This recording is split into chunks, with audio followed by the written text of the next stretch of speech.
Continuando de onde paramos anteriormente, nós agora executaremos o Python a partir de uma ideia. No caso, uma das ideias bastante conhecidas para a maioria das linguagens de programação é o Visual Studio Code. Porém, existem outras que podemos usar, como o PyCharm, não há nenhum problema. Até o Notepad++ podemos utilizá-lo. Não há problema em relação ao qual. Usaremos o Visual Studio Code por ser bastante popular e bem fácil o manuseio dela. Para abrirmos o Visual Studio Code, podemos digitar na pasta que nós estávamos anteriormente, com o nosso arquivo, a palavra code e um ponto, indicando para nós que queremos abrir aqui. O Visual Studio Code, ele abrirá na nossa pasta aqui. Como podemos ver, aqui temos o nosso arquivo chamado aula1_1. Perfeito? Bom, agora, continuando a respeito disso. Nós abrimos aqui o Visual Studio Code e temos o nosso arquivo. Eu dei um pequeno zoom para facilitar a leitura, para não ficar uma letra tão pequena. Evidentemente, você pode deixar do tamanho que desejar. Continuando sobre o Python. Criaremos um novo arquivo chamado aula_1_2.py. Nesse arquivo nós vamos aprender sobre tipos de dados no Python. Bom, o Python ele tem alguns tipos de dados que é importante ressaltar. Um tipo, como nós estamos digitando o comando print na aula passada, nós abrimos e fechando aspas. Esse tipo de dado, que é um tipo texto, porque digitamos um texto, é chamado de str no Python. O str é a abreviação da palavra string, que é sempre um texto. Nós temos também no Python os tipos numéricos, que podemos citar o int, float e o complex. O int vem de inteiro, de integer, que é um inteiro, são números inteiros, ou seja, menos 10, menos 9, menos 8, menos 7, menos 6, blá blá blá, 0, 1, 2, 3, 4, 5 e assim vai até o máximo da limite da linguagem. Temos os floats, que são os pontos flutuantes, conhecido também como decimais, onde nós temos números positivos e negativos, os inteiros incluídos, só que sempre com um ponto lá. Por exemplo, menos 2.5, menos 2.4, menos 1.2, menos 0.0, 2.2, 2.0 e assim sucessivamente. E temos os números complexos, que não entraremos nesse caso. Temos os tipos sequenciais. Os tipos sequenciais do Python nós temos as lists, as tuples e os ranges. A list é bastante utilizado, tanto a list quanto o tuple, e o range em algumas ocasiões. Mas a list, como o nome já diz, é uma lista de elementos. Por exemplo, os números de 1 a 10. O tuple é bem semelhante a uma lista, mas ele tem algumas peculiaridades que vale a pena notar sobre o tuple e sobre a lista, que eles são uma diferença que falaremos mais pra frente. E o range, até passando por cima nós já podemos ver, aqui o range é sempre uma quantidade determinada de números, então como se fosse uma lista do elemento 0 ao elemento 10, ou do 0 ao elemento 100, e assim vai. Mas também podemos criar como se fosse do elemento menos 10 ao elemento 10, pulando de 2 em 2. Ele é bastante utilizado para fors, que vamos mostrar adiante. Temos os tipos de mapeamento, que no caso é o dict, são os dictionaries. Caso alguém já tenha conhecimento, os dictionaries são bastante semelhantes a JSONs. Okay?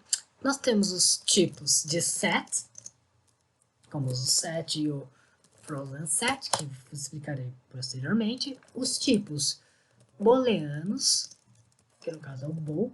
Os booleanos equivalem aos verdadeiros e falsos, ou seja, nós temos true ou false. Vale lembrar em Python que o true é sempre com T maiúsculo e o false também é com F maiúsculo, diferente de outras linguagens. Nós temos os tipos binários em Python, que é o caso, por exemplo, de bytes. Nós temos a byte array e nós temos a memory view.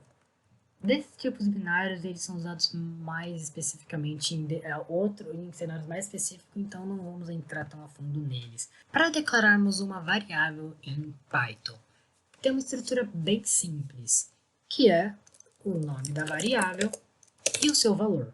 Por exemplo, vamos atribuir o valor Hello World. Hello World. Como podemos ver, o tipo texto, como foi mencionado, ele tem aspas, abrindo e fechando aspas. Então essa variável nós sabemos que é do tipo texto. Eu vou comentar aqui em cima o código, não precisam se importar com comentários agora, porque nós executaremos esse código, então ele não vai entender se eu escrever acima, mas vamos ter comentado por enquanto. Vamos criar agora outras variáveis, como variável número inteiro, que se declara dessa maneira, um número inteiro, por exemplo, 10, uma variável de número decimal float, por exemplo, 10.5, uma variável booleana, por exemplo, true, uma variável de lista, por exemplo, banana, laranja, abacaxi. E temos a variável de dicionário, que nós declaramos parecido um JSON, caso alguém tenha conhecimento. Produto, banana, preço, 10.5. Como podemos ver aqui, algumas curiosidades legais sobre aqui. Primeiramente, a lista. A declaração da lista é sempre abrimos um colchete e fechamos um colchete. Sempre temos que abrir e fechar um colchete. Por mais que esse colchete esteja vazio, temos que abrir e fechar ele.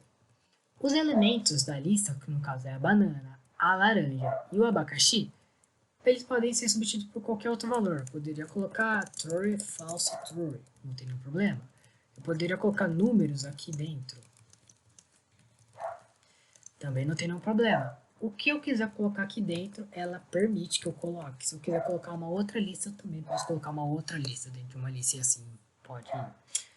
O dicionário também funciona da mesma maneira. Nós temos keys, que chamamos, esses valores aqui para identificar. Pode também ser um número, pode ser qualquer tipo de dado, desde que não se repita.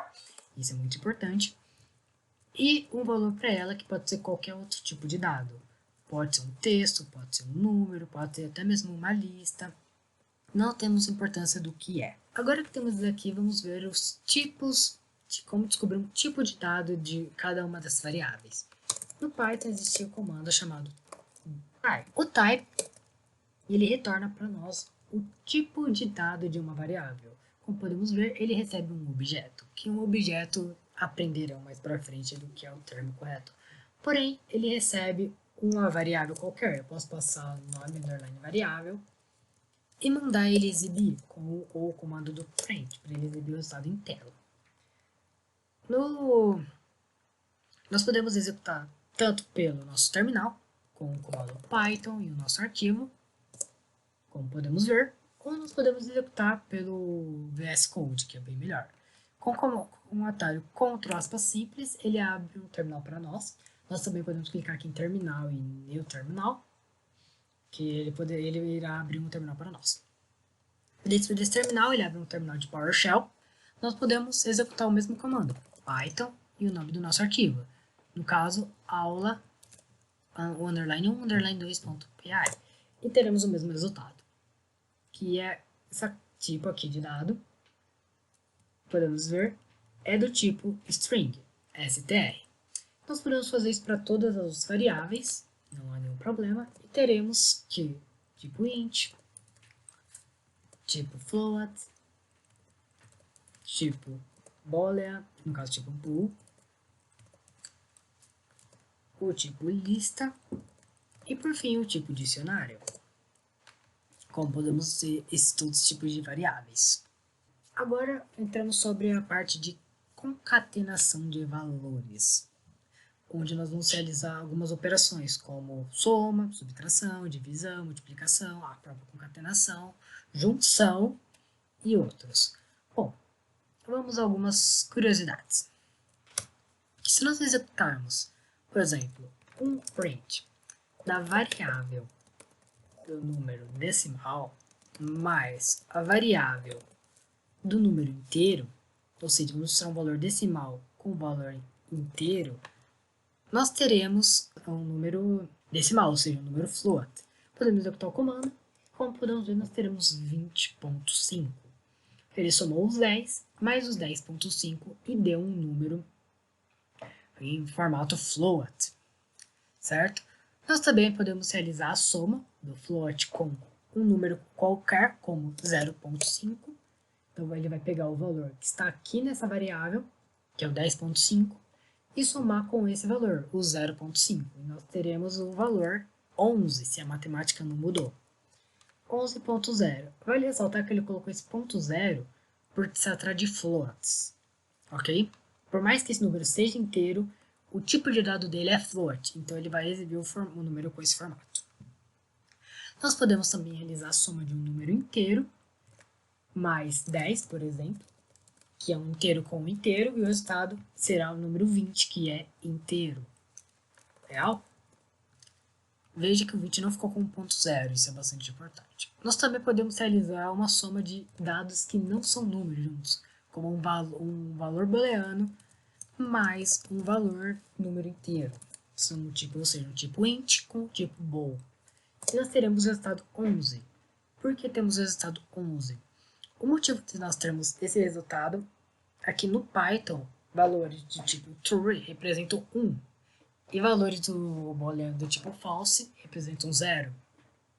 Tanto que está totalmente ligado ao binário distintivo de ser 1 e 0. Então, se nós fizermos a nossa variável booleana mais 1, nós teremos o resultado de 2. Porque ele realizou a soma de 1 mais 1. Se nós fizermos a nossa variável booleana mais false, nós teremos o próprio valor 1, porque o true é 1. Se nós fizermos true mais true, no caso, nós teremos o valor 2 de ser 1 mais 1. Nós também podemos realizar uma junção de listas. As listas, se você fizer uma soma com ela, elas vão dar erro em alguns casos. Como, por exemplo, vamos pegar essa variável e vou somar com um string qualquer, chamada qualquer. Quando eu for realizar essa soma, o Python vai falar que é um erro, porque ele não consegue concatenar uma lista que não é uma string, perdão, ele não consegue concatenar ele só consegue concatenar listas, não strings, que é o que eu estou tentando concatenar, numa lista. Então, se ele consegue concatenar apenas listas, eu posso pegar esse qualquer e colocar em uma lista, como eu disse, listas se abrem com colchetes, e ao executarmos, nós colocamos, ou seja, concatenamos, juntamos esse elemento aqui na nossa lista. Esses são só alguns dos exemplos. Nós também podemos concatenar valores de texto, por exemplo, nome texto, hello world, olá mundo. Nós também podemos realizar essa concatenação dessa maneira de textos, mas isso será visto mais para frente. Não precisa se preocupar. Bom, agora, caso queiramos somar um texto com um número. Se nós tentarmos executar diretamente, no caso, por exemplo, variável, um número inteiro mais só um texto, o Python informará um erro, falando que não é possível realizar a operação no tipo int e o tipo string. Para nós conseguirmos juntar uma variável de número em um texto, nós podemos executar as conversões entre os tipos de dados. Ou seja, converter um tipo específico para um outro tipo. No caso, a string, que é o mais popular, é com o comando, o método str. O str, como podemos ver aqui, ele recebe um objeto, igualmente como no type, ou seja, qualquer variável. No caso, vamos transformar essa variável por uma string e concatenar com esse texto. Quando fizermos isso, ele vai exibir 10 som um texto. Só que isso não é possível apenas com números, nós também podemos concatenar listas dessa maneira. E ele vai exibir a lista junto com o texto. Também podemos fazer com um dicionário, não existe problema. Olhem para o console, também com o dicionário. E assim, com qualquer tipo de dado. Precisamos fazer com boolean, também é permitido, com qualquer tipo de dado que suporte essa conversão. Se for entrar no caso de classes, você pode ter alguns problemas na hora de como exibir uma classe, que ele vai exibir o objeto em memória. Mas isso aí pode ser controlado de outras maneiras que não vamos falar aqui, porque não vamos buscar esse nível. Bom, mas agora vamos supor que nós queremos fazer uma conversão de uma string, um texto, que é um número, para um inteiro para realizar uma soma. Podemos realizar a conversão, como vemos que o str para converter qualquer objeto para string, nós podemos fazer o int para converter qualquer objeto para uma inteiro. Vale ressaltar que isso tem que ser um inteiro válido. Se nós tentarmos digitar uma coisa que não é um inteiro válido, poderá disparar uma exceção. Vamos realizar, por exemplo, o teste. Print, pegar um texto aqui, pegar um número aleatório, por exemplo, esse daqui, 1, 2, 3, 4, e vamos realizar a soma de 1, 2, 3, 4 com o nosso variável número inteiro. Quando nós realizarmos essas somas, como podemos ver, ele vai exibir o número 1244, que é 1234 mais 10 dá 1244. Também podemos realizar com outros tipos de dados, não existe problema, mas se tentamos converter uma coisa que não é um número, por exemplo, isso aqui não é um número, o Python vai informar de um erro, que ele só pode converter dados com base 10. O porquê de base 10? Porque nós chegamos a um certo nível, dependendo da base, que nós representamos com letra, como é a base hexadecimal, que nós utilizamos as letras A, B, C, D, E e o F para representar. Certo? Dessa mesma maneira funciona com alguns outros tipos. Se testarmos com uma lista, o Python ele exibirá assim, mesma coisa, erro, que deve ser uma string, um byte-like, ou seja, um tipo de dados de bytes, um objeto desse tipo, ou um número, não uma lista. Mesma coisa para o dicionário. O Python fala, olha, tem que ser um desses tipos, não pode ser um dicionário, para o meu operação. Perfeito? Bom, como vimos até agora, fizemos algumas conversões entre o Python. Agora vamos fazer as operações numéricas. Nós fizemos algumas, tipo de true mais true, que é 2, ou de 10 mais 1, que é 11, mas temos outras operações que podemos realizar no Python. A primeira delas é a operação soma. Para isso eu vou criar dois números aqui, o número 10 e o número 20. E vamos realizar algumas operações. Eu vou dar uns enters para ficar apenas esse trecho do código. Perfeito? Vamos lá. A soma, como vimos, pode ser realizada de número 1 mais um número 2. Dessa maneira, se viemos aqui, damos um print de soma, str, nós podemos visualizar a soma desses dois números, que é 30. Também podemos realizar a subtração, como subtracal, número 2, eu vou utilizar para anular o número negativo, mas não tem nenhum problema, menos o número 1. E podemos exibir também a subtração.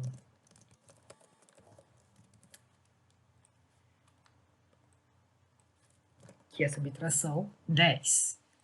Se invertermos para primeiro 2, primeiro 1, depois o 2, nós vamos ter o resultado de menos 10. Por se tratar de um número inteiro, não tem problema negativos. Nós também podemos realizar a multiplicação. Então, número 1 vezes número 2. A multiplicação é realizada com o mesmo símbolo na maioria das linguagens de programação, que é o asterisco, que é bem semelhante ao x. Quando nós estávamos antes da quinta série, que não existia, descobriu o valor de equações de primeiro grau, tínhamos o x para representar. Bom, vamos exibir também a multiplicação. 200. 10 vezes 20 é 200. E temos também a divisão. Como a divisão também é número 2, vou pegar o número 2 para não dar o número 0.5, mas também é possível, não tem nenhum problema. Nós temos aqui a divisão. Podemos executá-la. Temos aqui a divisão 2.0. Podemos ver que a divisão de um número inteiro com um inteiro sempre vai dar um número float. O motivo é porque essa divisão pode dar ou não um número decimal. Então, ele já entende-se que vai colocar um número decimal. Existe a divisão também de inteiros, ou seja, divisão inteira. A divisão inteira vai retornar um número inteiro, independente se o resultado for decimal ou não. Se temos número 2 por 2 barras número 1, nós teremos uma divisão inteira. Como podemos ver,